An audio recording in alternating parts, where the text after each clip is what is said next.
Salut! Alors aujourd'hui, on se retrouve en Grèce. Il fait super beau. Je suis aux abords du canal de Corinthe. Super beau la vue, hein. Avec un temps magnifique, là on est début décembre, il fait 17 degrés. Et donc je disais que j'étais contraint de partir de Turquie parce que mon réfrigérateur m'a lâché, c'était l'électrovan. Impossible de se faire livrer par Amazon ou eBay ou n'importe quel autre site en France. J'ai été obligé de me diriger vers Thessalonique, où j'ai trouvé un magasin qui avait la pièce. Donc il fallait que je bouge parce que vivre sans réfrigérateur c'était impossible. J'étais déjà resté je pense une semaine sans réfrigérateur, le temps d'essayer de trouver une pièce ou quoi que ce soit, impossible à trouver. Je suis allé visiter un petit peu donc du coup Thessalonique. C'est une grande ville, il n'y a rien de particulier à voir. Et ensuite je suis redescendu assez lentement quand même, le long de la côte est, entre Thessalonique et puis Athènes. J'ai été chercher un ami, ça c'était vraiment cool, à l'aéroport d'Athènes. On a passé une semaine ensemble, donc on a fait 3-4 jours le long de la côte au sud d'Athènes jusqu'à Sounio pour aller visiter le temple de Poséidon. Et ensuite on est allé visiter Athènes, je vous laisse voir ça. Arrivé en Grèce, j'ai fait un bref arrêt en bord de plage, juste après la frontière, avant ma longue traversée en direction de Thessalonique, en longeant la côte de la mer Égée, sur laquelle se dessinent les premiers reliefs.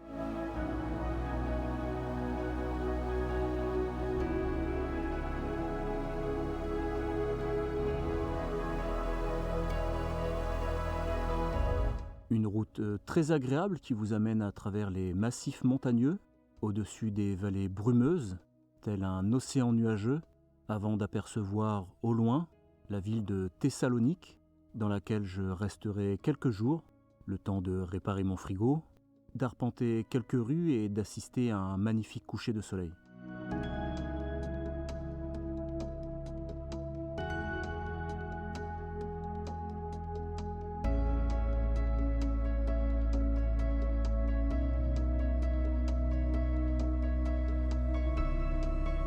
Je descendais ensuite en direction d'Athènes avec un arrêt à proximité de Logos, sur les côtes du golfe d'Eubée, face à l'île du même nom, et ses eaux turquoises sublimes, avec les monts en arrière-plan comme posés sur la verte vallée.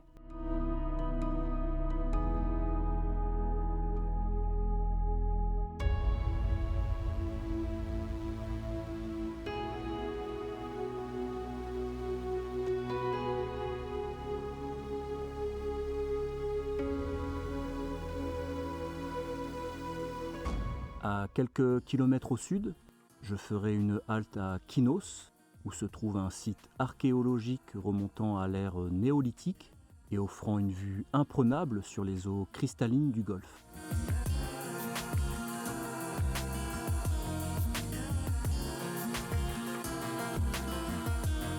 Puis je continuerai mon road trip en sillonnant les collines majestueuses jusqu'à rejoindre Drozia, à la jonction du continent et de l'île d'Eubée pour y passer la nuit.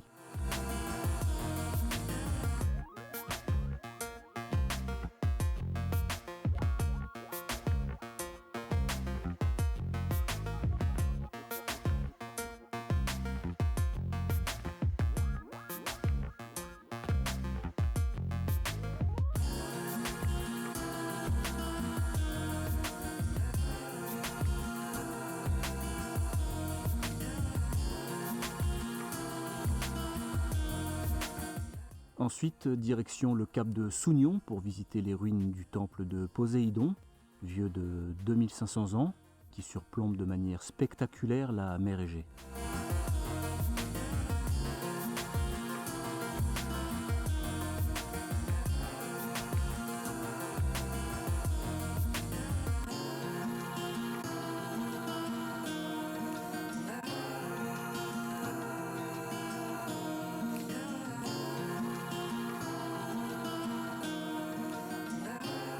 Et après avoir repris la route et profité de multiples endroits ensoleillés, nous arrivons à Athènes. Et on commencera par se faufiler dans les rues étroites du quartier d'Anafiotika, où l'espace d'un instant on pourrait se croire dans les îles grecques de Méditerranée.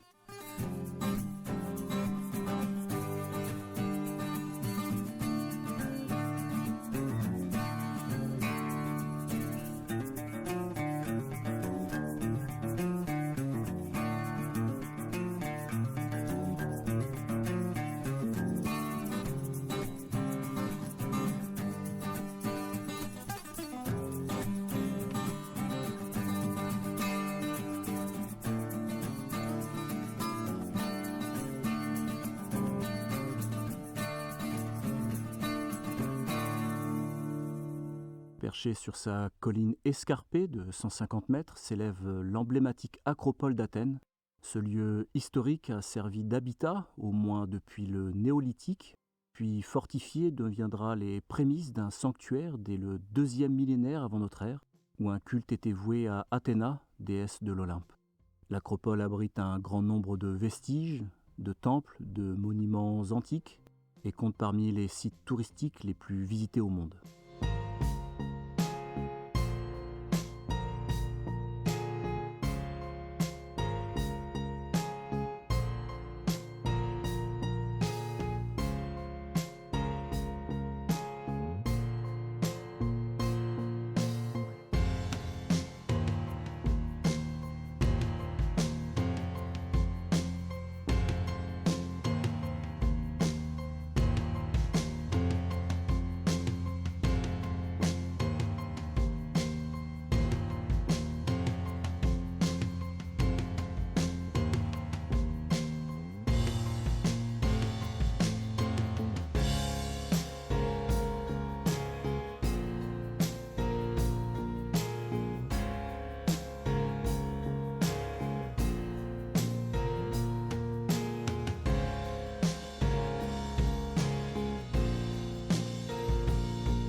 Je finirai mon tour d'Athènes par son point le plus haut, le mont Lycabette, à 270 mètres, offrant une vue inégalée sur la capitale grecque, avant de reprendre la route vers Corinthe et son non moins spectaculaire canal.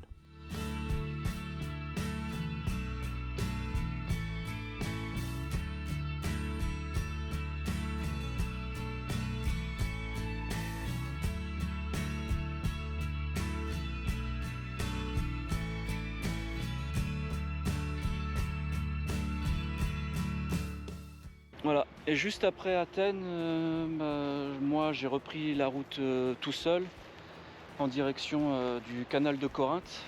C'est vraiment assez impressionnant.